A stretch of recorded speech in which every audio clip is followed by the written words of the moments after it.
E no vídeo de hoje veremos sobre a Agro 3, uma empresa que vem se destacando, entregando um yield bem alto mesmo em épocas de crise da commodity. Será que é um dividendo saudável? E da onde que vem esse dividendo? E você que deseja aprender a investir em ações, selecionar boas empresas, identificar oportunidades, saber quando comprar uma ação que esteja atrativa, aproveitando alguma assimetria, está disponível o meu treinamento. Para você que quer ter uma boa rentabilidade, acelerar o seu processo, principalmente você que investe pouco e vai investir por bastante tempo. É necessário investir de forma certa para potencializar os seus resultados e alcançar a liberdade financeira de forma mais rápida. Então tem diversas aulas nesse treinamento.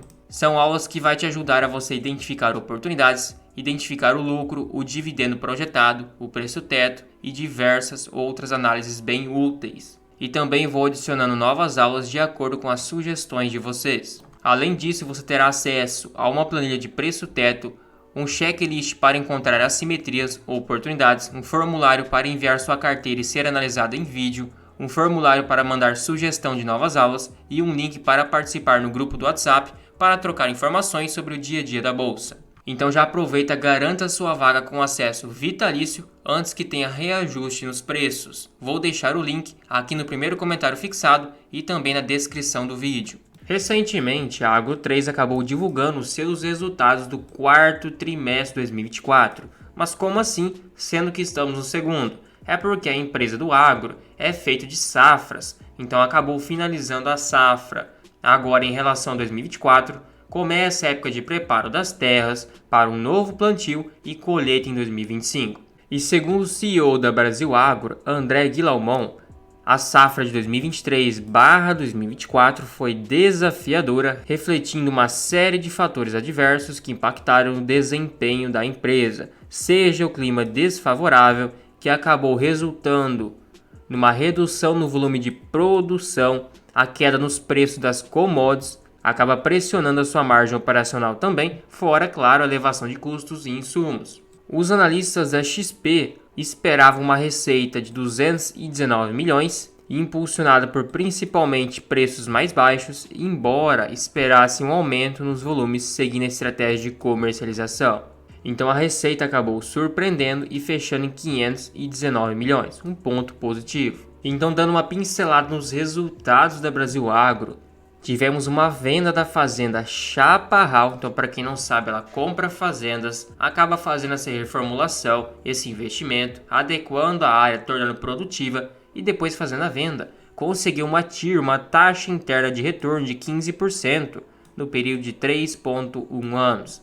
Acabou vendendo por 364 milhões, uma área útil de 8.796 hectares. Esse valor que ela recebeu dividindo por 8.796, teríamos o valor médio da área útil de R$ 41.439. Para quem mora no Mato Grosso, assim como eu, sabe que esse valor está muito abaixo em relação às médias de preços das terras aqui no nosso estado. Tem terras que chegam ao valor 100, 200 mil reais o hectare. Isso, claro, terras que estão plantando há bastante tempo no seu ápice de produção.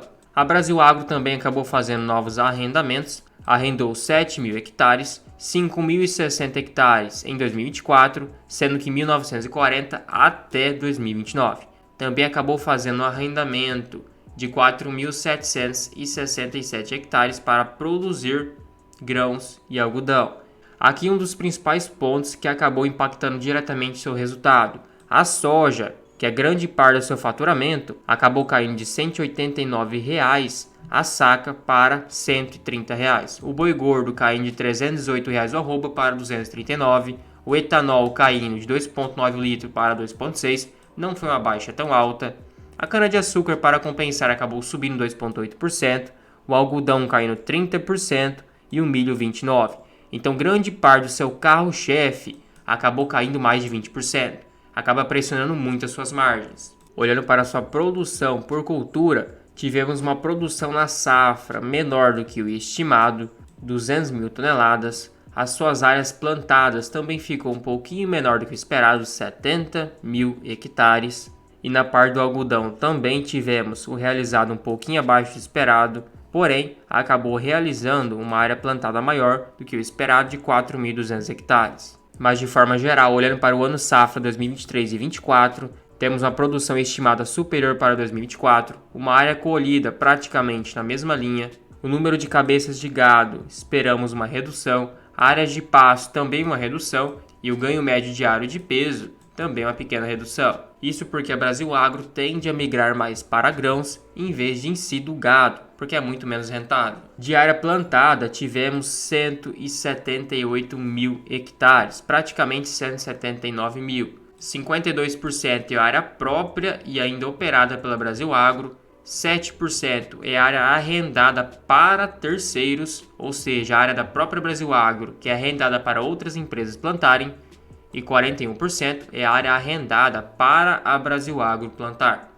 Então agora entra outro ponto, multiplicando 178.000,9 hectares por 59%, que é o total das suas áreas, temos que a Brasil Agro possui 105 mil hectares produtivos. E como fizemos a conta, aquela fazenda vendida deu R$41 mil por hectare. Claro que tem áreas que o valor pode chegar a ser muito mais, quem sabe 100, 200 mil reais o hectares, como por exemplo aqui no Mato Grosso, na região onde eu moro, na região de Sinop, Campo Novo, Lucas do Rio Verde, Sorriso e por aí vai indo. Porém, tem áreas que não é tão valorizado assim. Então vamos multiplicar por essa média de R$41 mil o hectare. Temos que a Brasil Agro tem em valor de propriedade 4,3 bilhões de reais. E hoje o valor de mercado da Brasil Agro é 2,7 bilhão. Então, pegando o valor estimado das áreas, dividindo por 2,72 bilhões de reais, teríamos um desconto em relação ao preço das suas terras de 59%. Fora que tem outra questão,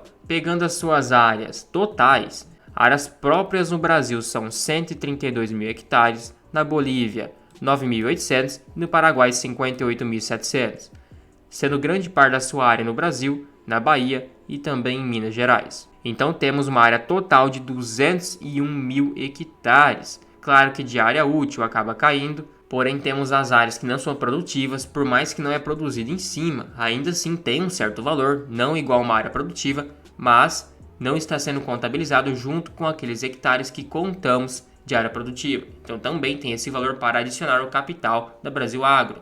E olhando para os seus destaques do exercício, tivemos uma receita caindo em relação a 2023, cerca de 21% sua receita líquida, seu EBITDA ajustado caindo 48%, fechando num lucro em 2024 de 226 milhões, uma queda de 16% em relação a 2023. Porém, a sua margem acabou subindo 2 pontos percentuais. Do seu resultado de 268 milhões, excluindo variação de preço, volume, custo, venda de fazendas, despesas comerciais, administrativas, resultado financeiro, imposto de renda e contribuição social, chegamos nesse valor de 226 milhões. Agora, olhando para o seu lucro ou prejuízo sem a venda daquela fazenda que falamos lá no início, aí a empresa teria um prejuízo de 21 milhões. Isso em relação a 2024, mesma coisa em 2023. Então, desse lucro que foi salvo pela venda da fazenda, 11 milhões foi para a reserva legal, 5% do lucro líquido, chegamos em 215 milhões de lucro líquido ajustado, tivemos 25% de dividendo mínimo obrigatório, como está na sua política de dividendos, tivemos dividendos adicionais da venda da fazenda de 101 milhões, então foram distribuídos 155 milhões. Em 2023 teve dividendos adicionais por causa da reserva de lucros também, mas este ano não teve. Então acabou investindo os 60 milhões que sobrou na sua reserva de lucros para investimento e expansão. Chegamos no dividendo de 1,56 por ação. Então a Brasil Agro, por ter essa venda de fazendas, que acaba também agregando, junto com a sua operação de cultivo de grãos, cultivo de gado, acaba dando uma solidez a mais. Claro, se fosse depender puramente da sua produção, estaria tomando prejuízo. Digamos que, entre aspas, pode ser comum nesse ramo cíclico, nesse ramo de produção de commodities, já que a commodity acabou despencando, os seus custos não caíram na mesma proporção e essas empresas são muito voláteis. Aí você olhando um PL de 12 vezes, acha que a empresa está cara. Mas o que aconteceu foi que nos últimos trimestres acabou dando prejuízo, por isso que acabou impactando o seu PL. O lucro caiu mais em relação ao seu preço, tendo essa elevação. Agora, olhando para os indicadores da empresa, sua dívida acabou se elevando bastante em relação ao seu EBITDA, Porém, o que acontece foi que o seu EBITDA também teve uma queda bem acentuada. A sua dívida líquida de fato teve uma elevação, porém, o seu EBITDA caiu muito mais em relação principalmente a 2021. Já nos anos anteriores, por ter tido um EBITDA muito alto devido à alta da commodity, acabou reduzindo drasticamente, mas não é que a dívida líquida estava necessariamente tão baixa. E por incrível que pareça, nos últimos 5 anos, ainda assim a empresa vem entregando um crescimento de lucros, um crescimento de receita, tem uma liquidez corrente acima de 2 vezes, o seu ROIC de fato ficou bem depreciado por causa dessas quedas nas suas commodities. O seu ROI também teve uma queda, sendo que a sua média é por volta de 15%. 2021, no ciclo de alta das commodities, acabou chegando a quase 30%. A empresa vem ostentando uma margem satisfatória. Esse payout de 145% é justamente por causa da venda de fazendas, por isso que a partir de 2021 começou a ter dividendos maiores. Olhando para o seu preço sobre valor patrimonial, de fato acaba sendo bem abaixo da sua média. E é uma empresa que, curiosamente, acabou dando um bom retorno em 5 anos e em 10 anos. Por mais que seja uma empresa cíclica, nessa janela de tempo, acabou rendendo bem. Inclusive, em todo esse tempo, ela só vem subindo, mas é muito volátil. Olha como que cai drasticamente e se recupera de uma hora para outra. E na questão de dividendos, como eu falei para vocês, a partir de 2021, quando tivemos um payout mais expressivo, na verdade, mesmo que 2021 foi um payout mais baixo, pelo ciclo de alta da commodity, acabou entregando um dividendo bem alto, até porque teve um lucro recorde. Aí 2022, 23 e 24, pela venda de fazendas, acabou impactando nesse alto dividendo.